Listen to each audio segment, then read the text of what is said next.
Hi everyone, it's Neve, Celtic Mist. I'm just going to do a quick video in response to a tag that's going around on 13 witchy questions, just for fun.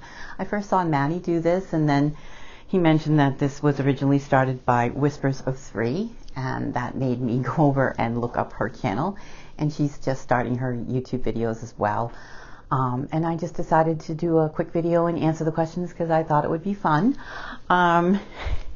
So if you're looking to find out what the questions are, I'm going to say them one by one, but Maddie has them in Whispers of Three, actually has them written down on her video as well, each question.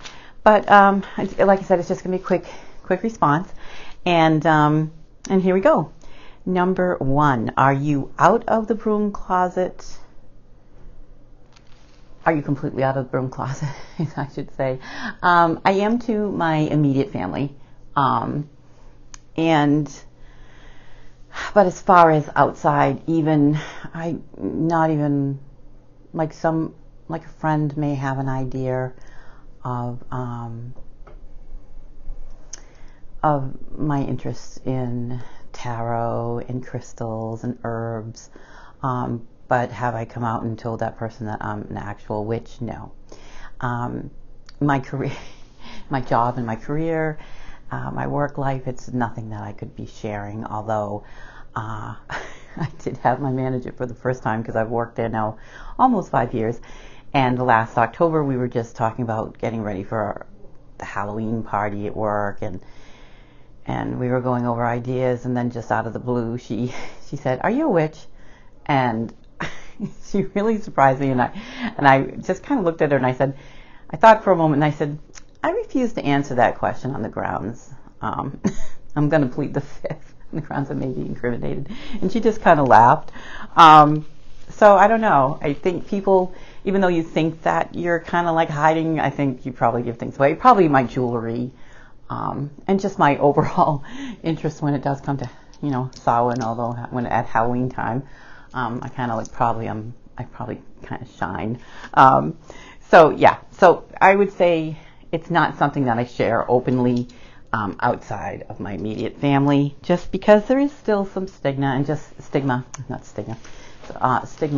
around it, I think, especially in my profession. I'm a nurse, and all through I'm not dealing with direct patient care right now, but over the years when I was, I wouldn't openly wear anything that was, pagan, or because just you're caring for people, and whether we like it or not, there's stereotypes about it, and it can make some people uncomfortable, especially the elderly population, which is where I was focused in my nursing. So yeah, so it's never been something that I've openly shared in my professional life. Even now, these videos, there's reasons why I'm not, putting my face out there right now. I still have a career, and so right now that's not something that I can be doing right now. Hopefully later, when I retire, there'll be other plans. But I have decided that's not going to stop me from putting out content and talking about tarot and just trying to be a part of this community in the best way that I can at the moment. So question number 2 is, what's your favorite tree? My favorite tree is the white birch, and I lived probably about, 40 miles from where I'm currently living, and we had no birch trees whatsoever. It was all pine. And at Yule, one of the big things was, what Yule log I would use every Yule would be a birch. A white birch is my Yule log, and it always has been. So then when we moved here, I just driving up to this place, I was like overwhelmed with how many white birches are all around here, and I was like, oh, it just felt, the whole place just has such a great feeling and a vibe to it, and the white birch trees all around, because I believe at one time here in Massachusetts they were I don't want to say well, they might have been endangered. I don't know. I had heard, I think, somewhere that they were. They're not a very sturdy tree, And I think they're very susceptible to environmental changes, which unfortunately that's just a part of the world we're living in. And so just to be in a place where there's so many of them, it's like heaven. Number 3, favorite symbol or sigil. My favorite symbol would be a pentacle. And I wear one all the time. And to me, that's just my connection to my spiritual practice, and it keeps me grounded in my beliefs. I like to have something close on my personal, to wear personally against my skin. I like to have that tactile, something that I can, when I'm stressed out, I can like grab it. I find it comforting to wear it, and so I'm never without it. And yeah, so that would be it. I can actually show you. I'm gonna just show it to you now. There's 2 other things I have on my necklace that I wear, but there's the pentacle that's on it right now. And this one I've had for a while. And the next question is full moon or new moon. I'm a full moon person, even though I'm working in the nursing field, and I think Maddie said when he works like just in the public, that around a full moon it can be crazy, and I absolutely agree with that energy. Maybe that's why I like it. I like the energy. I like the vibrancy, and things do get a little. I mean, that's where lunacy comes from. Just call me crazy, but I really did enjoy. It was always a challenge when I was nursing, and especially in the Alzheimer's wing, it would be challenging on a full moon. But I was up for it. I was right there with them, and we're all going to get through this. And I actually feel energized by it. So I know a lot of people say they feel like the energy is from the new moon, but I get it from the full moon, definitely. If I was famous, what would I be famous for? I think it would probably involve writing. I love to write. My dream would be to publish a book, and it would be fictional. I was just a huge, in college, I just, English literature, American literature, poems, everything. I just loved everything about writing, and I love to read. I still love to read, but as a child, I would read everything. A lot of fantasy, a lot of just fairy tales from a very young age. Just letting my imagination run wild when I was reading something, just getting totally wrapped up in whatever I was reading. And it's always been a love of mine. So I don't get to do it as much right now when I have long hours at work, as I'm not a person. I mean, that's coming up in a later question, that can stay up late. So, and if I started to read in bed, I'd be out in like a minute. My husband says that I'm the fastest person he ever has seen ever fall asleep. Like, I'm gone. The minute my head hits the pillow, it's like, good night, off I go. But I digress. So number 5 is first crystal I ever got, and that would be an amethyst. And I found it. One of the things I also love to do, I love to go to antique shows and antique stores, and I mean even thrift shops, because you can find antique items in a thrift shop. But I've always loved old dishes and figurines, and my husband calls them clutter. He was in the Navy, in the Royal Navy for I don't know, about 8-9 years, and everything I have is clutter to him. He's much more pared back than I am as far as possessions, but that's just me.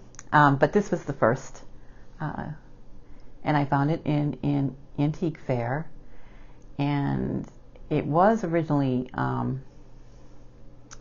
it had a silver chain with it, but that has long since broken. I've had this for about 20-25 years, and so it's an amethyst pendant, and this is the other thing that's on my necklace all the time. And I was just drawn to it immediately, like in a case of there was old jewelry, and this just called out to me. And I wasn't even into crystals or anything at that time when I got this particular pendant. I didn't know much about crystals, but I just knew I had to have this. And ever since I've worn this, and then I started to research about, stones and amethyst because of this, and and it's finding that this is a calming stone, and I'm like, oh yes, that's what I need, especially with work and stress, because nursing is so stressful. And I really found that this helped.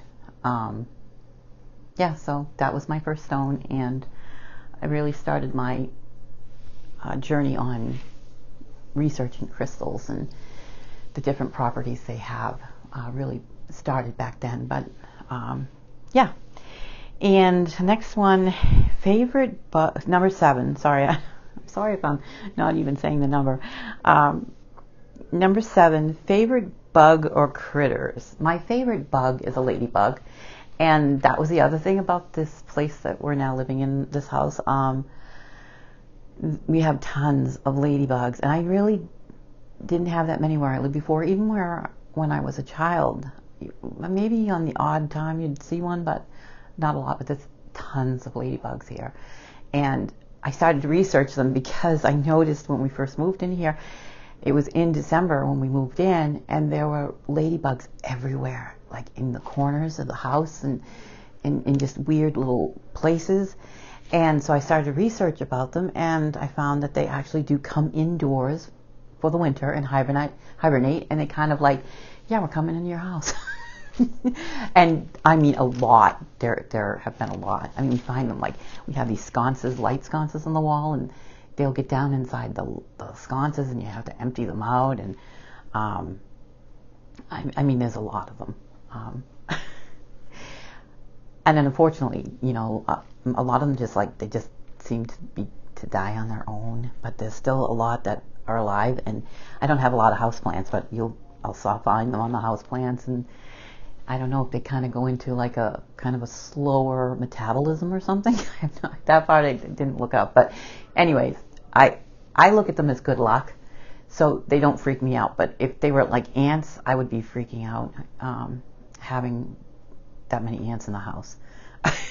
But the ladybugs, I'm like, okay, and I just kind of tip them outside. But they are attracted and do try to get into the house in the fall. So it is a constant battle to I'm sorry, can't have all of you in here with me.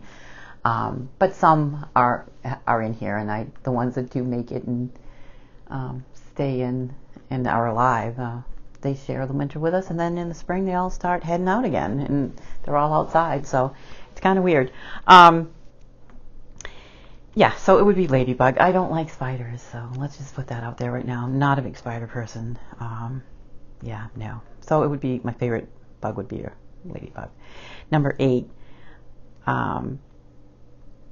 Do I prefer New Orleans or Salem? I've never been to New Orleans. I would like to go and visit. I have read some books that were centered around New Orleans, so I do wish to visit New Orleans someday, but I haven't had that opportunity. I am fortunate in that I live approximately about 45 minutes away from Salem, depending on what time of day I'm going. If it's like a high traffic time, it would take me more, like an hour. But so I've been there several times over the years, and we have our favorite places that we go when we go there, our favorite shops. Although it's like anything, it completely changes every few years, and different stores come up and ones leave, and but we have our favorite spots. We love to go to Red Sandwich Shop there. That's like first thing we do when we get there. We go and have breakfast, and I've been to Lori Cabot's store. My favorite place is the cemetery there. If you ever get to go to Salem, you need to get to the cemetery and just walk through that cemetery. It's like amazing. This year we went a couple weeks before Samhain. I don't normally go up there. I think that was the first year we actually went that close to Halloween, just because it's so busy, and so I don't normally go. I think that was the first year. And most of the time we always go in the summer, the spring or the summer. And the last time we actually went, we did more of the Peabody Museum that's near there. That's right there at that square. Because I'd never really gone into the museum. And I said to my husband, I said, we should go to the museum. And we really enjoyed it. There was a replica of a Chinese home that had been deconstructed and constructed there. It's really neat. So yeah, but Salem is definitely one of my favorite places to go. And when we go, we usually have a list of stones or tarot or something that we want to get when we're there. But there is just once you do everything like the touristy kind of thing, and then you can just get into like the little side parts of Salem. It's fun. I do recommend. I think Maddie said it's like stay over, and I totally agree with that. My husband and I have stayed at the Hawthorne Hotel that's there. Absolutely recommend it 100%. It's an amazing place, and really worth it if you're going to spend a couple of days at least in Salem to walk around and see everything. Even being that close to it, you still don't want to. It's still something staying within the city and getting to experience it. Let's see, number 9. Who was my first YouTube? Who was the first YouTube witch/tarot that I've watched? And that would be Kelly. It's a tie actually, because I actually started watching Kelly and Maddox, who I absolutely love, for her tarot, and also Owl Moon 513 Racine. She's just amazing. I just love Racine. I've learned so much from her and Kellyanne. And also, and then to say for the third person, because like again, I started watching a bunch of people all together, and the next one was probably The Truth and Story. So those 3 huge influences on my YouTube watching, and then from there it just went out. I would say the first witchy person that I started watching consistently was Lady Gravedancer, and she's recently started making some more videos again. Yay! Tequila just missed her. She's great, and I really resonate a lot with her spells and how just her whole attitude about, I don't think I'm as tough as she is, but she's right out there, and putting out what she is, who she is, and that's so inspiring to me. And she just has a lot of great ideas and knowledge that she shares, and yeah, so those were my influences, first YouTube influences. Number 10, spreads or free form in tarot. I'm more free form in tarot, and my goal is to be a little more proficient with using spreads, because I do think you can go experience the tarot from a totally different direction when you add a spread and put a little more form to it. I mean, like I said, right now I would consider myself more free form, but I'm just, I watch Truth and Story, and I'm like, oh, she's amazing with the spreads, and that's my goal, is to just get more involved with working with them. Number 11, ritual that I do before I read tarot. I don't specifically have a ritual. Most of the time I'll light incense. Usually sage, but if I don't have time, like if it's in the morning, because I'm really kind of pressed most times, and I have to put my meditation in with my card of the day that I draw every single day. So basically it's just imagining like a white light of protection around me. I kind of make myself feel grounded, like down through my feet, just touching down to Mother Earth, and then that's probably all I do before I read. If I was going to really, I guess, read for someone professionally, I might have a little bit more than I might do. But for just myself, it's not really a big deal. It's a quick, picturing of white light, just overall good feeling of energy, and trying to get connected to Mother Earth before I draw my card. Number 12, a day person or a night person, which I alluded to. For most of my nursing career, I always had to be up early and off to work, before the sun was up. So consequently getting up so early during the day, and then raising my 2 kids, it was long days. So and that has not changed. My work still is very early. And so I would say I'm not a night person at all, because I'll fall asleep. But it's not to say if I take a nap now, I can make it probably to midnight, but I'm not. If I stay up late, and then, because the problem is, it doesn't matter how late I stay up, I'm up like every morning anyways. And I know this is they say this is a sign, like something's trying to tell you something. Like one of the most sacred time in the morning is like 3 a.m. and I wake up every morning at 3 a.m. Now, I don't get out of bed, but I do wake up, and usually that's like an hour before I have to get up. I have to get up at 4. So but I wake up at 3 a.m. It doesn't matter. So if I'm going to bed at midnight, I'm going to be awake at 3 a.m. If I'm staying up till 1 in the morning, guess what? I'll be awake at 3 a.m. And then sometimes they say, that's your time that you should be communicating with spirit, especially if it happens to you all the time. And it does. It's every morning. So I try to think of like, try to focus on something, that I need to be working on. But most of the time it's just quiet time until I have to get up. It's like half asleep, half awake kind of thing, but I do wake up. So yeah, I can't change that in myself, even like when I have vacation or time off.